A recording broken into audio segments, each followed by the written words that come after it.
So let me cover one more thing. And this book rocks. You have to get this book. If you don't have this book, you are hurting yourself. This book rocks. This book by Jeb Blunt.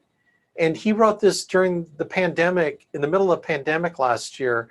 And he takes all these ideas on virtual selling and he puts it into this great book. This could be a reference book because you can turn to a section that's relevant to you right now. You don't have to read the book from beginning to end. You can just spot read it.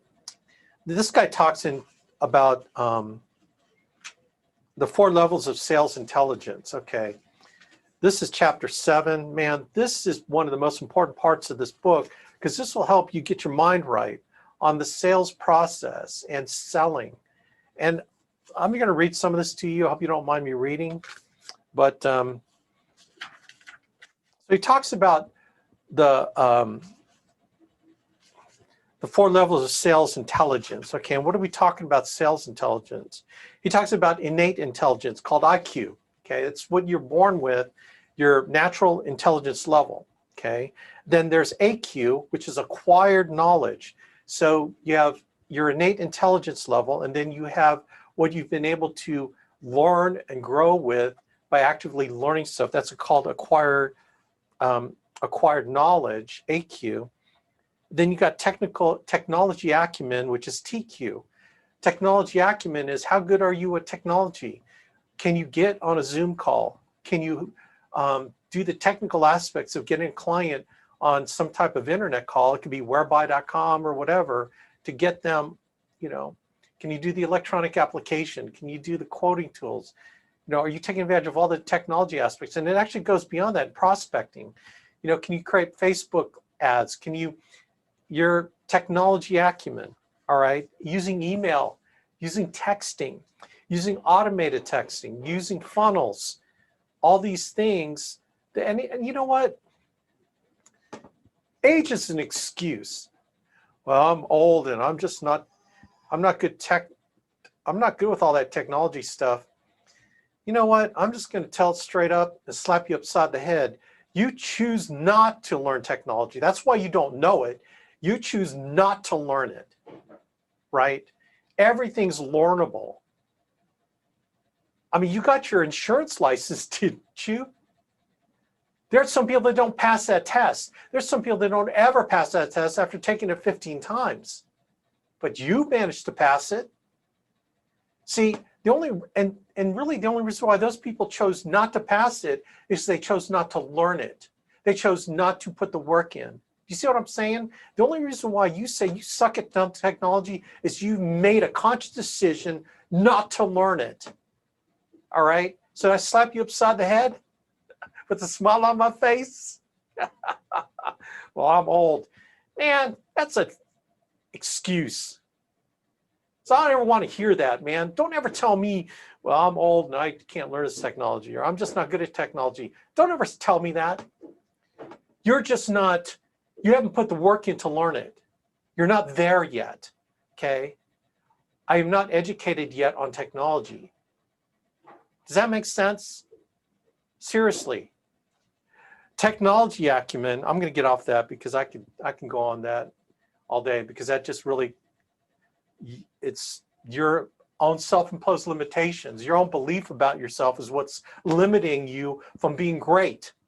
It's your belief, because what belief creates is judgments, and your judgments create actions. So it could be actions that are positive or actions that are negative. If you believe that you're technology stupid, then your judgment about yourself is, I'll never learn technology. And then your action is, you're not even going to try.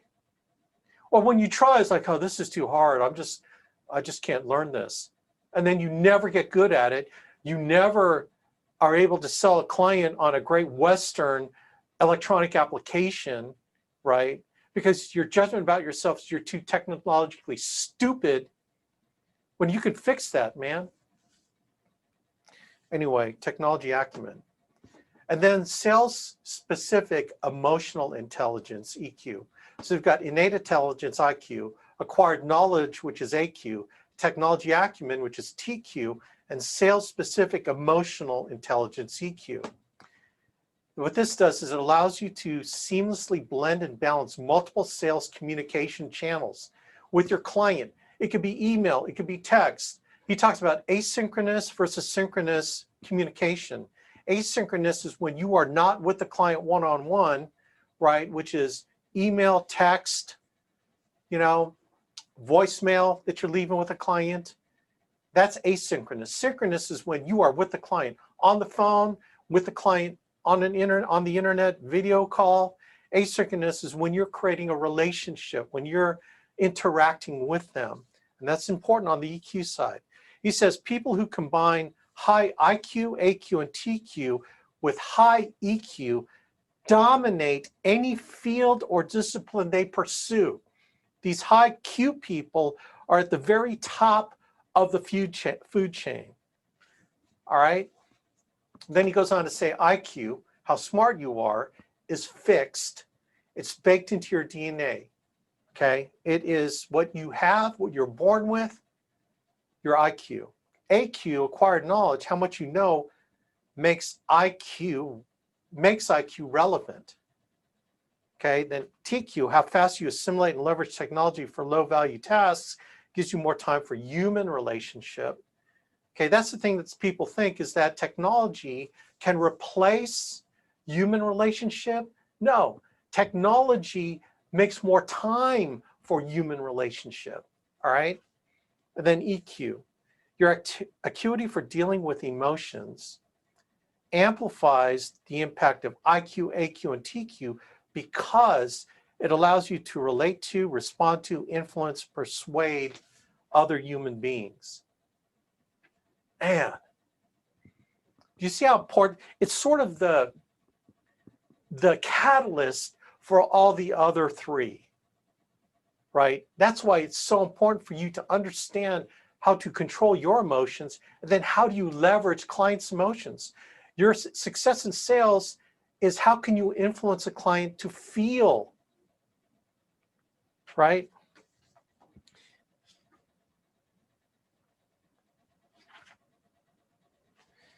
Oh God, there's so much good stuff. So let me read the section. He talks about all four in more detail. Let's cut to the EQ section. EQ, emotional intelligence, the ability to perceive, correctly interpret, respond to, and effectively manage your own emotions and influence the emotions of others is called emotional intelligence. You didn't think you could do that, did you? Well, what do we talk about pain finding? We are trying to get the client in a pain finding state, in a pain state, an emotional state where they can start reacting to and want to buy insurance because of the emotion, the pain that you're conjuring up by asking them plain questions. And then you show them the options, and then they justify the options with their logic that, yeah, that would make sense in my budget, that makes sense in my needs, right? To justify taking away the pain they have from not having that life insurance. You see how it's a synergistic thing, okay? In our tech-dominated society, interpersonal skills, okay, which is responding and managing the emotions of others, and intrapersonal skills, which is managing your own emotions, your own disruptive emotions, are more essential to success in sales than any point in history. So you could probably get away with a lot in the past, but today you got to be on it. You got to be able to influence others' emotions, and you got to be able to control your own disruptive emotions, particularly when it comes to virtual selling, because you're not with the client, right? This is good news for high TQ virtual sellers because buyers are starving for authentic human interaction. Why do you think people are like letting agents in their house now, right? They're letting agents in their house because they're starved for human interaction. We're talking seniors are letting agents in their house to sell insurance, okay? Emotional intelligence is the key that unlocks virtual selling excellence.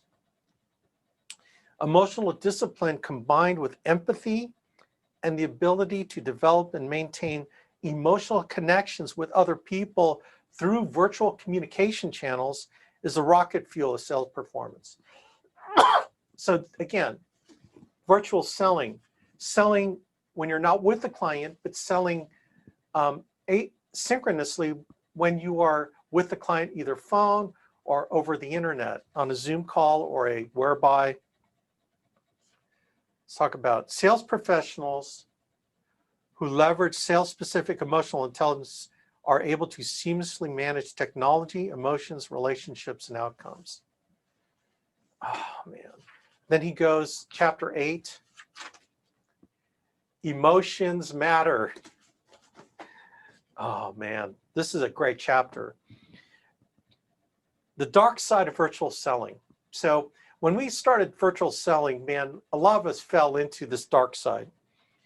The dark side of virtual selling. Distance deludes us into believing that putting effort into human connections is a waste of time. You just think about emailing people and texting them, that's going to be enough, man. Oh, come on, man. Well, can you just send me that in the email and I'll take a look at it? Oh, yeah, sure. Because then you don't have to create a relationship. You can just, well, let's just send it to them and then they're going to want to buy. Oh, man, how many times has that worked compared to personal interaction? This false and dangerous narrative leads to asynchronous sales behaviors. Asynchronous, meaning you're not interacting directly with the client, you're interacting with them through email, through text. That's pretty sad. Emotions drive buying decisions.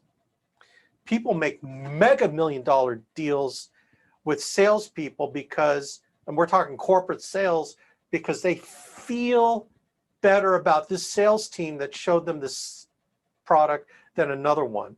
It just comes down to what they feel, okay? He says here, features, quality specs, delivery options, speed, service technology, locations, price, and other tangible attributes are all tickets to the game, but selling is human and buying is human. Emotions matter, influence matters, relationships matter, interpersonal connections matter.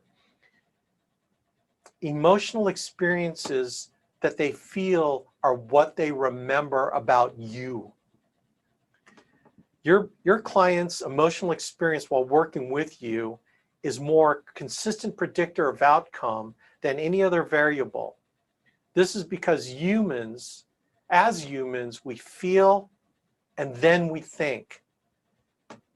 As humans, we feel and then we think, right?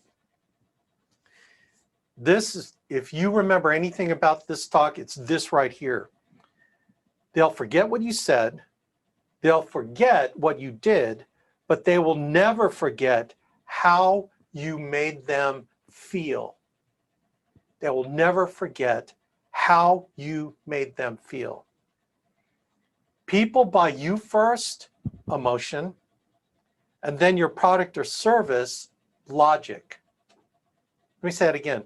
People buy you first, which is emotion, and then your product or service, which is logic. They buy how they feel about you and what you're selling before buying the outcomes that your product delivers. Man.